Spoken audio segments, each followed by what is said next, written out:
Hope you all had a very nice weekend. Markets down a little bit this morning on just extension of tariff fears and what is going on in Hong Kong and just some unrest all over the place. But we'll see what happens when we really open here. Okay, it's a big week for retail in terms of earnings. We'll be looking there. Some of the Chinese stocks. Baba, Baidu, they're on tap for this week. JD.com. So should still remain pretty active this week.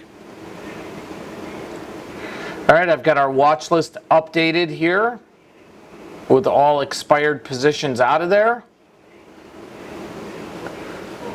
Any questions before we get going here?